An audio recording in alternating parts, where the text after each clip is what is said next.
Okay ನಮಸ್ತೆ friends. ಇವತ್ತಿನ ಒಂದು ವಿಡಿಯೋದಲ್ಲಿ ಏನಂತಂದರೆ ನಾನು ಟಿ ಡಿ ಟ್ರ್ಯಾಪ್ ಸೆಟ್ ಅಥವಾ ಏನಂತಂದರೆ ಥರ್ಮೋಡೈನಮಿಕ್ ಸ್ಟೀಮ್ ಟ್ರ್ಯಾಪ್ ಸೆಟ್ ಬಗ್ಗೆ ನಾನು ಇಲ್ಲಿ ಒಂದು ಮಾಹಿತಿಯನ್ನು ಕೊಡ್ತಾ ಇದ್ದೀನಿ. ಇವಾಗ ಇಲ್ಲಿ ನೋಡ್ತಾ ಇದ್ದೀರಲ್ಲ, ನಾನು ಒಂದು ಸ್ಯಾಂಪಲ್ ಒಂದು ಇಲ್ಲಿ ತೋರಿಸಿದ್ದೀನಿ. ನಮ್ಮ ಪ್ಲ್ಯಾಂಟ್ ಇವಾಗ ಏನು ರನ್ನಿಂಗ್ ಇದೆಯಲ್ಲ, ಆ ಒಂದು ಪ್ಲ್ಯಾಂಟಲ್ಲಿ ಏನು ನಡೀತಿದೆ ಅಂತಂದರೆ ಈ ಒಂದು ವಿಡಿಯೋ ಮುಖಾಂತರ ನಾನು ಇಲ್ಲಿ ತಿಳಿಸ್ಕೊಡ್ತಾ ಇದ್ದೀನಿ. ಸೊ ಇವಾಗ ಇಲ್ಲಿ ಈ ಒಂದು ಆಫ್ಟರ್ ಸ್ಟೀಮ್ ಟ್ರ್ಯಾಪ್ ಅಲ್ಲಿ ಅಂದರೆ ಸ್ವಲ್ಪ ಸ್ಟೀಮ್ ಲೀಕೇಜ್ ಬರ್ತಾಯಿದೆ. ನಮಗೆ ಇದೇನಕ್ಕಂತಂದರೆ ಅಲ್ಲಿ ಅಕಸ್ಮಾತಾಗಿ ಏನಾದರೂ ನಮ್ಮದು ಟಿ ಡಿ ಟ್ರ್ಯಾಪ್ ಸೆಟ್ಟಲ್ಲಿ ಒಂದು ಬಾಡಿ ಮತ್ತು ಡಿಸ್ಕ್ ಅದರ ಮಧ್ಯದಲ್ಲಿ ಏನು ಶೀಟ್ ಇರುತ್ತಲ್ಲ, ಅಲ್ಲಿ ಏನಾದರೂ ಫಾರಿನ್ ಪಾರ್ಟಿಕಲ್ಸ್ ಇದ್ದರೆ ಅಥವಾ ಓವರ್ನೋಟ್ ಆಗಿದ್ದರೆ ಈ ಥರ ಒಂದು ಸ್ಟೀಮ್ ಲೀಕೇಜ್ ಬರುತ್ತೆ. ಸೊ ಏನಕ್ಕೆ ನಾವು ಈ ಒಂದು ಸ್ಟೀಮ್ ಟ್ರ್ಯಾಪ್ ಸೆಟ್ಟನ್ನು ಬಳಸಬೇಕು ಅಂದರೆ, ಒಂದು ಇಂಡಸ್ಟ್ರಿಯಲ್ಲಿ ಏನಕ್ಕೆ ಬಳಸಬೇಕು ಅಂತಂದರೆ, ನಾವ್ದೇನು ಸ್ಟೀಮ್ ಲೈನ್ ಇರುತ್ತಲ್ಲ, ಆ ಸ್ಟೀಮ್ ಲೈನಲ್ಲಿ ಒಂದು ವಾಟರ್ ಕಂಡೆನ್ಸೇಟ್ ಆಗಿರೋದನ್ನು ರಿಮೂವ್ ಮಾಡೋದಕ್ಕೆ, ಮತ್ತು ಇನ್ನೊಂದು ಏನಂತಂದರೆ ವಾಟರ್ ಹ್ಯಾಮರಿಂಗ್ ಏನಾಗುತ್ತಲ್ಲ ಅದನ್ನು ತಡೆಯೋದಕ್ಕೆ, ಮತ್ತು ಈ ಥರ ಒಂದು ಸ್ಟೋರೇಜ್ ಆಗ್ತಾಯಿದ್ರೆ ಅಕಸ್ಮಾತಾಗಿ ನಾವು ಟ್ರ್ಯಾಪ್ ಸೆಟ್ಟನ್ನು ಕೊಡದೇ ಇದ್ದಾಗ ಅಲ್ಲಿ ಏನಾಗುತ್ತೆ ಅಂತಂದರೆ, ಸ್ಟೀಮ್ ಲೈನಲ್ಲಿ ವಾಟರ್ ಕಲೆಕ್ಷನ್ ಆಗಿಬಿಟ್ಟು ಒಂದು ಎಲ್ಲಾದರೂ ವೆಲ್ಡಿಂಗ್ ಪೋರ್ಷನ್ ಇದ್ದರೆ ಆ ವೆಲ್ಡಿಂಗಲ್ಲಿ ಲೀಕೇಜ್ ಬರೋ ಚಾನ್ಸಸ್ ಕೂಡ ಇರುತ್ತೆ.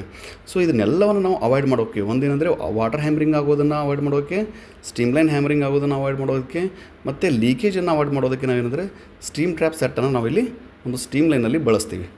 ಸೊ ಈ ಒಂದು ಟಿ ಡಿ ಟ್ರ್ಯಾಪ್ ಸೆಟ್ ಅಂದರೆ ಈ ಒಂದು thermodynamic steam trap set work ಆಗಬೇಕು ಅಂತಂದರೆ ಇದರ ಒಂದು ಇನ್ಲೆಟ್ ಪ್ರೆಷರ್ ಅಂದರೆ ಮೇನ್ ಲೈನ್ ಏನು ಬರುತ್ತಲ್ಲ, ಮೇನ್ ಲೈನಲ್ಲಿ ಒಂದು 2 kg ಅಥವಾ 2.04 kg per cm², ಇಷ್ಟು ಮಿನಿಮಮ್ ಪ್ರೆಷರ್ ಇರಲೇಬೇಕಾಗುತ್ತೆ ಅಲ್ಲಿ ಇದೊಂದು ವರ್ಕ್ ಆಗಬೇಕು ಅಂತಂದರೆ.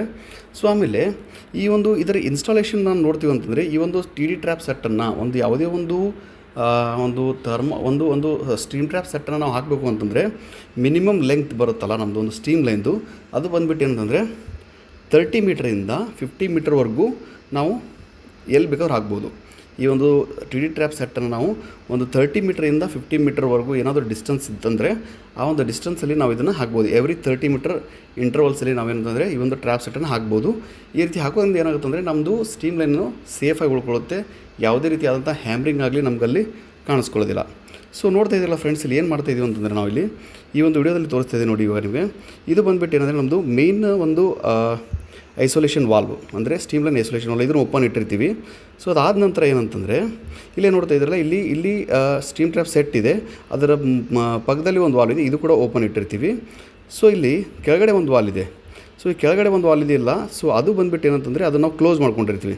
ಅಂದರೆ ಇನಿಷಿಯಲಿ ಮಾತ್ರ ನಾವೇನು ಮಾಡಿರ್ತೀವಿ, ಅದನ್ನು ಓಪನ್ ಇಟ್ಟಿರ್ತೀವಿ, ಆಮೇಲೆ ಅದನ್ನು ಕ್ಲೋಸ್ ಮಾಡ್ಕೊಂಡ್ಬಿಡ್ತೀವಿ, ಆಮೇಲೆ ಟಿ ಡಿ ಟ್ರ್ಯಾಪನ್ನು ಲೈನ್ ಮೇಲೆ ತೊಗೊತೀವಿ. ಇದು ನೋಡ್ತಾ ಇದ್ದಿಲ್ಲ ಯಾವ ರೀತಿ ಒಂದು ಸ್ಟೀಮ್ ಇಲ್ಲಿ ಹೋಗ್ತಾ ಇದೆ ಅಂತಕ್ಕಂಥದ್ದು, ಇದು ಕಂಡೆನ್ಸೇಟ್ ಇರುತ್ತೆ, ಇದು ರಿಮೂವ್ ಆಗ್ತಾ ಇರುತ್ತೆ.